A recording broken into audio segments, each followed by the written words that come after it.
nova da grande mídia, com ataques ao presidente, à família do presidente. De que maneira o senhor avalia essa guerra midiática contra o governo Bolsonaro e qual a principal regra desse jogo? É uma obsessão de parte da imprensa para derrubar o governo Bolsonaro. Isso é claro, é nítido, é só verificar como as matérias de jornais são parciais. Tem acontecido uma série de coisas boas no governo, não é o caso de enumerar aqui, mas muitas coisas boas têm acontecido.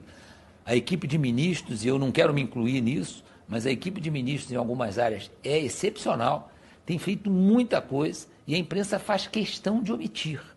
E faz questão de tentar, de todas as formas, provocar ou uma cisão ou um choque contra a população, de jogar a população contra o governo Bolsonaro, porque o Bolsonaro foi o único sujeito capaz de modificar o panorama político do país. O país estava entregue à esquerda, a uma teoria, a uma ideologia socialista que cada vez se alargava mais, né? Se tornava mais atuante, cada vez eles tinham menos adversários, e o Bolsonaro surgiu até do nada, porque eu acompanhei a campanha do Bolsonaro desde que ele tinha 2% de possibilidade de voto. E ninguém acreditava que o Bolsonaro fosse ganhar. Então, eles torceram contra, trabalharam contra e não foram bem-sucedidos. Isso é uma grande frustração, porque eles sentiram que aquele indivíduo, que era o único capaz de mudar esse aspecto político, chegou ao poder. Então, eles agora têm que trabalhar para derrubar o governo Bolsonaro de qualquer maneira, porque ele se afastou completamente dos dogmas socialistas que estavam conduzindo a política brasileira.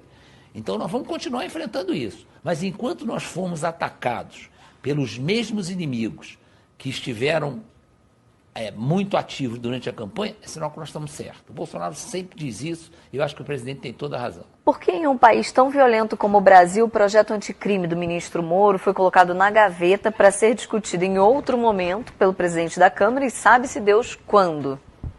O ministro Moro defende desde o início que isso poderia ter acontecido em paralelo.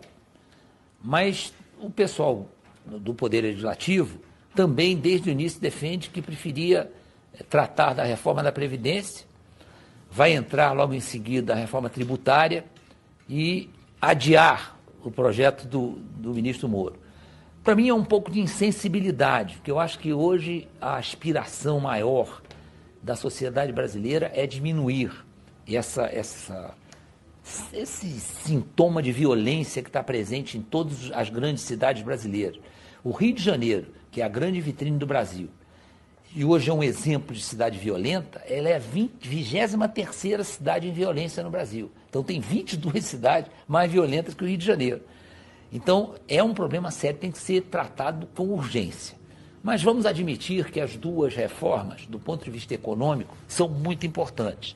Eu acredito que em seguida, esse projeto do ministro Moro, que é um projeto muito interessante, foi feito com muito carinho, e que merece ter um tratamento especial e ser rapidamente colocado em execução, ele vai acontecer e vai melhorar a nossa situação em termos de segurança. Eu faço muitos votos que isso realmente ocorra. O Brasil ainda está assolado por crimes e corrupção. Dá para ter uma ideia de quantas facções criminosas, grupos terroristas e máfias internacionais operam em nosso país nesse momento? Existem muitos estudos de inteligência, seja da Polícia Federal, seja da própria BIM, seja da Polícia Rodoviária Federal, das polícias estaduais que têm contato com fronteira. Nós sabemos que hoje o grande problema do Brasil é o crime organizado. Eu tenho dito que nós estamos correndo um sério risco de nos transformarmos num narcopaís, porque cada vez mais as nossas organizações criminosas crescem. Agora, no início do governo Bolsonaro, houve uma redução significativa da criminalidade. Nós ainda não sabemos se isso é um fenômeno até por receio da reação dos órgãos de segurança ou se isso vai aumentar com o longo do tempo a nosso favor, quer dizer, vai diminuir a criminalidade a favor da população brasileira. O que nós temos certeza é o seguinte: as únicas empresas, e vou usar o termo porque não considero mais inapropriado, as únicas empresas que têm seguido os mais modernos manuais de gestão são as organizações criminosas. Elas hoje são organizações multinacionais, se estenderam pela América do Sul em vários países. Elas têm um modelo de gestão muito eficiente, um recompletamento de recursos humanos fantástico, não tem vaga na equipe, qualquer vaga é imediatamente preenchida e preenchida por gente que já vem treinada. Ainda tem mais isso. Gente que treina fora do crime organizado, por orientação deles, e que é recrutada assim que tem necessidade. Recrutam menores para colocar os menores na linha de frente e imputarem a eles os crimes, porque eles são inimputáveis. Então, imputar a quem é inimputável é uma grande jogada, né? E, principalmente, tem comunicações e logística primorosas. Nunca falhou a comunicação deles. Eles conseguem falar de dentro do presídio. E, logisticamente, também nunca viu uma quadrilha se entregar por falta de munição ou falta de fuzil. Se escoram numa legislação, num modelo de repressão ao crime muito favorável a eles.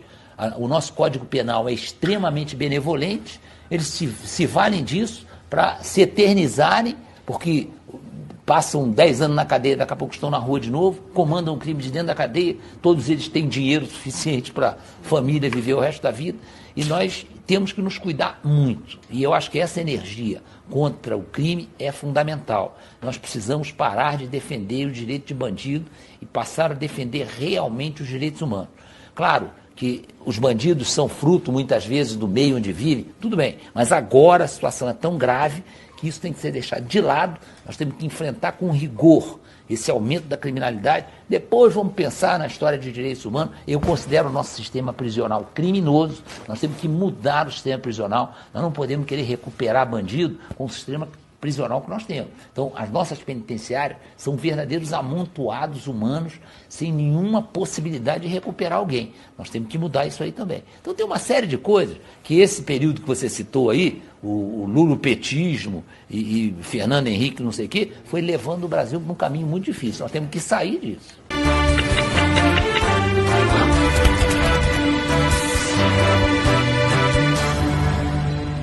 Numa escala de 0 a 10, qual o risco dessas facções tentarem matar o presidente ou algum de seus ministros? Há risco de surgir um novo Adélio?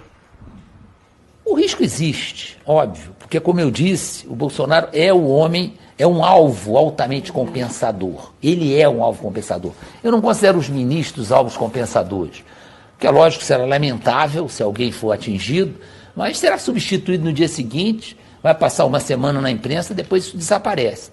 Agora, o presidente da República, ele é um alvo altamente compensador, porque muda em 5 minutos a estrutura política do país se modifica completamente. Então, ele continua a ser um alvo compensador. Isso me preocupa, porque o risco existe. Eu não vou dizer que o risco é em alto grau, porque fazer um ataque ao presidente da República com a segurança que o GSI dispõe em relação a ele é muito mais difícil do que acontecia quando ele era candidato. Mas ele continua a ser impetuoso, continua a ser voluntarioso, continua a ser imprudente, ele vai para o meio da galera toda hora, e eu, muitas vezes estou com ele, e eu fico aqui torcendo para não acontecer outra Adélio. Não está livre de acontecer, mas a gente tem um cuidado muito grande, nós temos um treinamento muito bem feito, muito efetivo, e nós confiamos nesse treinamento, confiamos no nosso pessoal.